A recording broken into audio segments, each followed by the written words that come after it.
नाते से मैं ये बात कहना चाहती हूँ कि इस बिल के माध्यम से मुस्लिम महिलाओं को कुछ नहीं मिल रहा है, ये हमें कुछ नहीं देना चाहते, सिर्फ टोकनिज्म हमारे नाम पर बनाकर एक नैरेटिव मीडिया में चलाना चाहते हैं कि अभी ईद की रौनक बुझी भी नहीं थी और हमारी जड़ों पर एक नया फरमान लाया गया।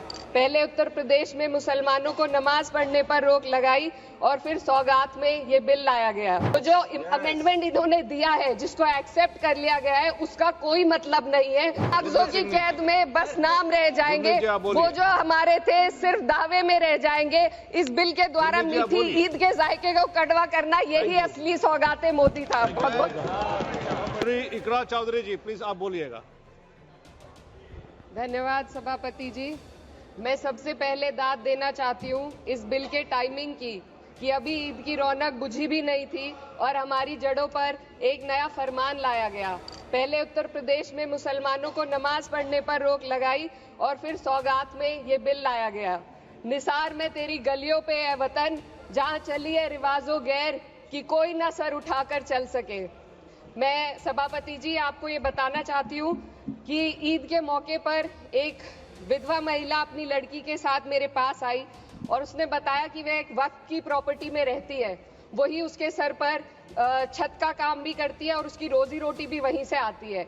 वो इस बिल को लेकर इतनी फिक्रमंद थी कि कहीं उससे वो उसकी संपत्ति ना छीन ली जाए। वो अकेली एक ऐसी महिला नहीं है, ऐसे लाखों लोग हैं जो वक्फ की गरीब महिलाएं जो वक्फ की संपत्ति से अपना रोजगार चला रहे हैं। और ये जो वक्फ बाय यूजर क्लॉज के हटाने से लाखों वक्फ की जायदाद अपना स्टेटस खो देंगी और लाखों लोग इसी तरीके के लोग सड़कों पर आ जाएंगे। वक्फ क्या है, वक्फ बाय यूजर क्या है? इसका ये मतलब है कि कोई जायदाद अगर सालों से दीन और भलाई के कामों के लिए इस्तेमाल हो रही हो तो वो खुद ब खुद वक्फ मानी जाएगी। हिंदुस्तान की अदालतों ने भी इस बात को तस्लीम किया है।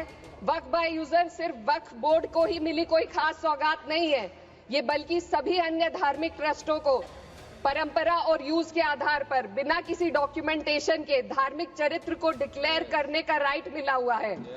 भारत के संविधान के आर्टिकल 13 क्लॉज 3 में कस्टम और यूसेज को कानूनी वैधानिकता प्रदान करता है। इसी आर्टिकल से वक्फ बाय यूजर भी निकला गया है। इस बिल के कानून बनने पर वक्फ बोर्ड तो इस प्रोविजन से हाथ धो बैठेगा, लेकिन अन्य धार्मिक ट्रस्टों को यह सुविधा जारी रहेगी। इससे भारतीय संविधान के आर्टिकल 14 और 15 का सीधा उल्लंघन है, जो धर्म और जाति के आधार पर भेदभाव और कानून के सामने सभी की बराबरी पर जोर देता है। मैं इसके साथ ये भी कहना चाहती हूँ कि सत्ता के लोग जो एक दूसरे की पीठ थपथपा रहे हैं कि वक्फ बाय यूजर का जो अमेंडमेंट इन्होंने दिया उसको एक्सेप्ट कर लिया गया है, लेकिन इनकी शरारत यह है कि उसके साथ ही एक ऐसा प्रोवाइजो इसमें शामिल किया गया जिसके आधार पर यह कहा गया है कि अगर कोई भी वक्फ की संपत्ति विवादित हो तो वो अपना वक्फ स्टेटस खो देगी। तो जो अमेंडमेंट इन्होंने दिया है, जिसको एक्सेप्ट कर लिया गया है, उसका कोई मतलब नहीं है। ये इनकी नीयत है जो साफ जाहिर हो रही है। सोने पर सुहागा एक काम और किया है। सरकार ने वक्फ की कानून के सेक्शन 107 को हटाकर लिमिटेशन एक्ट में 12 साल तक ही किसी के खिलाफ अदालत में जाने का प्रोविजन है। सेक्शन 107 में बोर्ड को लिमिटेशन एक्ट से राहत मिली हुई थी। वक्फ बोर्ड कभी भी अवैध कब्जाधारियों के खिलाफ अदालत जा सकता था। अगर ये सेक्शन ना हो तो अवैध कब्जा करने वाले लोग कानूनी प्रक्रिया का फायदा उठाकर वक्फ की प्रॉपर्टी को हड़प सकते हैं। अन्य धार्मिक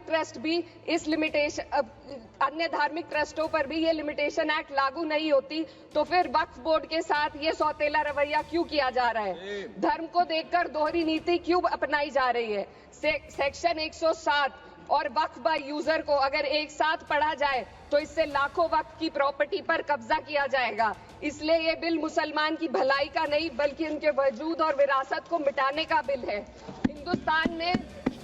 हिंदुस्तान में बहुत सारे धार्मिक ट्रस्ट हैं जिसमें उस खास मजहब के लोग शामिल होते हैं और उसका इंतजाम करते हैं। और ये बात समझ में आने वाली भी है, क्योंकि जो व्यक्ति अपने मजहब के रीति रिवाज को जितना अच्छे से समझ सकता है, किसी अन्य मजहब का व्यक्ति नहीं समझ सकता।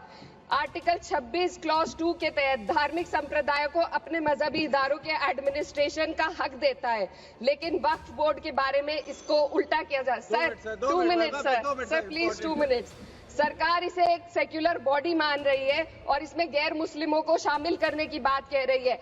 आपके मुंह से सेक्युलरिज्म की बात सुनकर अच्छा लगा, लेकिन अगले ही पल ये भ्रम टूट जाता है, क्योंकि आपको सिर्फ दान देने के लिए प्रैक्टिसिंग मुस्लिम का आपने क्लॉज डाला है, लेकिन बोर्ड में बैठने के लिए मुस्लिम होने की कोई आपकी क्लॉज नहीं है। तो इससे आपकी जो दोहरी नीति है वो साफ जाहिर होती है।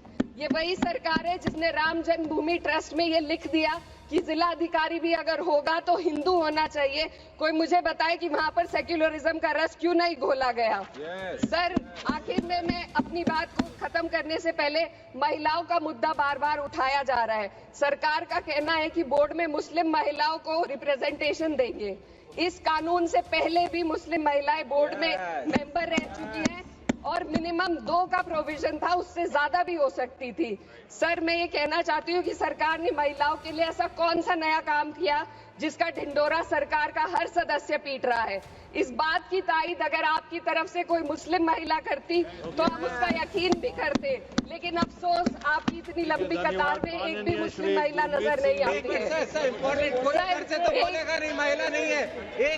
मैं खुद एक मुस्लिम महिला हूँ, मैं सिर्फ एक मैं माइनॉरिटी महिला हूँ। इस सदन में हम सिर्फ 2 महिलाएं हैं और उस नाते से मैं ये बात कहना चाहती हूँ कि इस बिल के माध्यम से मुस्लिम महिलाओं को कुछ नहीं मिल रहा है। ये हमें कुछ नहीं देना चाहते, सिर्फ टोकनिज्म हमारे नाम पर बनाकर एक नैरेटिव मीडिया में चलाना चाहते हैं।